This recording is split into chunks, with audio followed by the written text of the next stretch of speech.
Bienvenue dans cette nouvelle édition du 12-15. Au sommaire, la CPI met un terme aux enquêtes supplémentaires sur les violences post-électorales de 2007 au Kenya. Violences post-électorales qui avaient fait plus de 1200 morts. Cette décision annoncée ce lundi met fin à 13 ans d'enquête judiciaire impliquant de hauts responsables politiques kenyans. Vers un audit de la liste électorale au Bénin, le sujet a été abordé ce lundi 27 novembre lors d'une audience entre le président Patrice Talon et l'ancien président Yayi Boni, leader du parti d'opposition Les Démocrates. Et puis, résumé en fin d'édition de la première journée de la Ligue des champions de la CAF, compétition qui démarre difficilement pour deux favoris, le club congolais TP Mazembe de Lubumbashi et le marocain Wydad de Casablanca. Mais tout d'abord, en Sierra Leone, de hauts responsables sont convaincus que les troubles qui ont secoué la capitale dimanche dernier étaient liés à une tentative de coup d'État. Pour rappel, ces heurts ont fait 21 morts à Freetown et ont permis à plus de 2000 détenus de s'enfuir de la prison.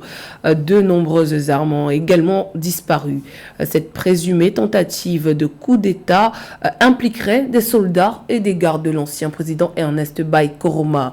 Devant la presse, ce mardi 28 novembre, les hauts responsables ont livré le compte-rendu le plus détaillé à ce jour des troubles survenus le 26 novembre dont les autorités s'étaient gardées jusqu'alors de qualifier la nature. Ils ont également tenu à rassurer la population en réaffirmant que la situation était sous contrôle alors que des coups de feu tirés selon eux lors de l'arrestation d'un suspect ont à nouveau suscité l'effroi dans la capitale ce mardi 28 novembre. Selon le ministre de l'Information, 13 militaires et un civil suspectés d'être impliqués dans le coup de force sont en détention. L'enquête se poursuit. Les procureurs de la CPI mettent fin à une enquête de 13 ans au Kenya. Enquête sur les violences post-électorales de 2007 qui n'aura donc abouti à aucune condamnation. Notons que les enquêtes avaient abouti à des accusations contre 6 suspects, notamment l'ancien président Uhuru Kenyatta et l'actuel chef de l'État William Ruto. Mais les poursuites contre les 6 accusés ont échoué faute de preuves suffisantes. Les détails dans ce sujet de Mindred Diamant. La Cour pénale internationale CPI ne poursuivra pas les enquêtes sur les violences post-électorales de 2007-2008 au Kenya. Le 27 novembre 2023, la procureure adjointe de la CPI, Nashat Shamin Khan, a annoncé sa décision d'abandonner toute enquête ultérieure liée aux crimes contre l'humanité présumés, commis dans le contexte des combats qui ont éclaté à la suite des élections contestées de 2007 dans 6 des 8 provinces du pays et ont fait 1300 victimes et environ 600 000 déplacés. La décision met fin à un procès entamé depuis 2010, impliquant de hauts responsables politiques kenyans, notamment l'ancien président Uhuru Kenyatta et l'actuel dirigeant William Ruto. Après avoir évalué toutes les informations dont je dispose, j'ai décidé de conclure la phase d'enquête sur la situation au Kenya. J'ai pris cette décision après avoir examiné les faits et circonstances spécifiques de cette situation. En conséquence, le bureau ne poursuivra pas d'autres affaires portant sur la responsabilité pénale présumée d'autres personnes.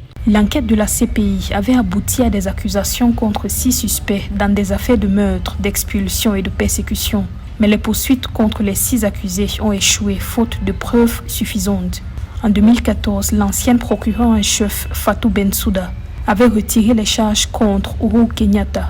Et en 2016, la chambre de première instance du tribunal avait également déclaré close l'affaire contre William Ruto. La CPI, qui est très critiquée par l'opinion publique africaine, ne devait aboutir qu'à une solution pareille, car comment voulez-vous qu'une institution qui est accusée par une bonne partie de l'opinion publique africaine de ne poursuivre que des Africains alors qu'il y a des problèmes dans d'autres régions du monde, pouvait se permettre de poursuivre un ancien président et un président en exercice d'un pays africain? La CPI ne prend les relais que lorsque la justice interne est incapable d'assurer ses missions. Or, le Kenya est considéré jusqu'à preuve du contraire comme étant un pays démocratique, un pays qui fonctionne normalement. Donc, la justice kenyane peut poursuivre cette affaire.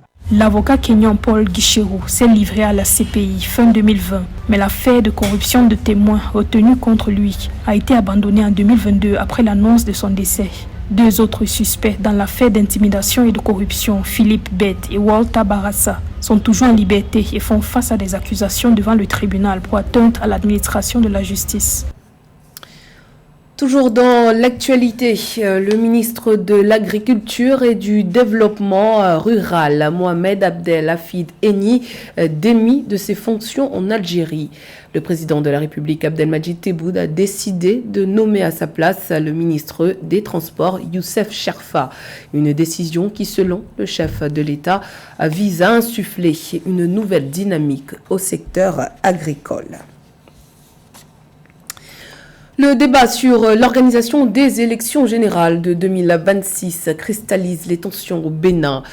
Pour apaiser la sphère politique, le président Patrice Talon a reçu en audience ce lundi 27 novembre son prédécesseur Thomas Boniyahi, chef du principal parti d'opposition, les démocrates. Au cœur des échanges, l'audit du fichier électoral, la représentation de l'opposition dans les instances organisationnelles et décisionnelles des élections, dont le Conseil électoral et la Sénat. Le point dans ce reportage de notre correspondant Leftiono. À l'issue de 4 heures de discussion, un accord a été trouvé pour l'audit de la liste électorale jugée non consensuelle par l'opposition. Les échanges entre le chef de l'État Patrice Talon et la délégation conduite par son prédécesseur Thomas Boniyahi ont porté sur les griefs du principal parti d'opposition contre le processus électoral en vue des élections générales de 2026. Malgré la reconfiguration politique suite aux élections législatives de janvier 2023, le membre désigné par le chef de file de l'opposition et un député d'un des partis soutenant les actions du président Patrice Talon demeure membre du Conseil électoral, organe paritaire composé de 5 membres.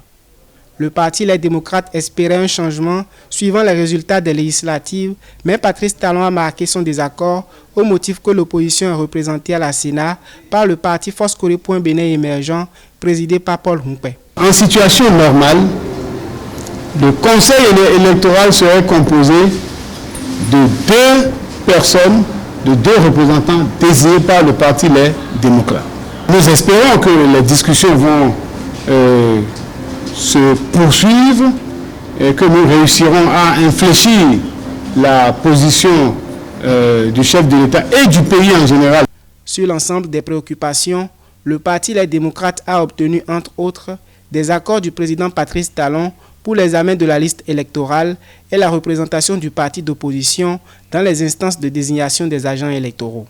Concernant la plaidoirie liée à la libération des détenus, notamment de l'ex-ministre de la Justice Rikia Madougou, ainsi que le retour des exilés, la question demeure en examen au niveau de l'exécutif. Nous avons dit que le pardon dans notre pays a été toujours l'acte qui a rendu la vie politique accessible à tout le monde. Mais toujours est-il que le président est resté jusqu'à la fin fermé à notre doléance. Il faut souligner que l'ex-chef d'État Thomas Boniyahi a saisi le 10 novembre 2023 les instances internationales aux fins d'un audit du cadre institutionnel avant la tenue des élections générales de 2026.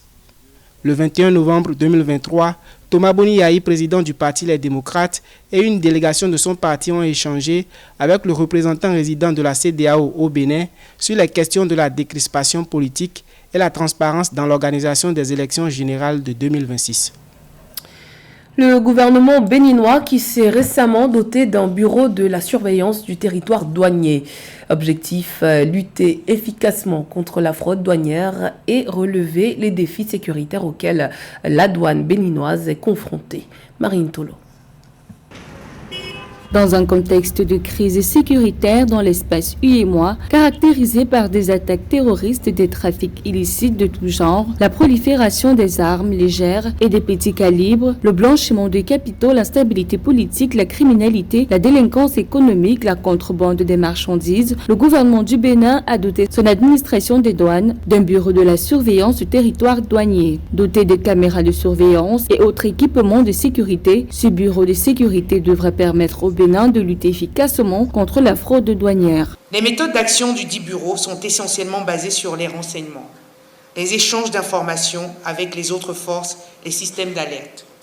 À ce dispositif institutionnel s'ajoutera l'acquisition de drones avec caméras à vision nocturne et de longue portée.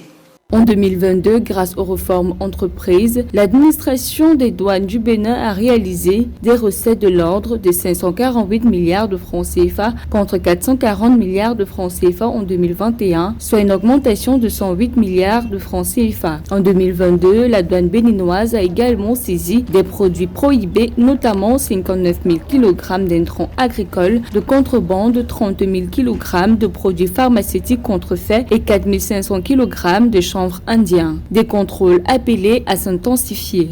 Il s'agit d'un service qui a été créé pour coordonner les services de lutte contre la fraude. Aujourd'hui, la fraude douanière a pris des proportions importantes.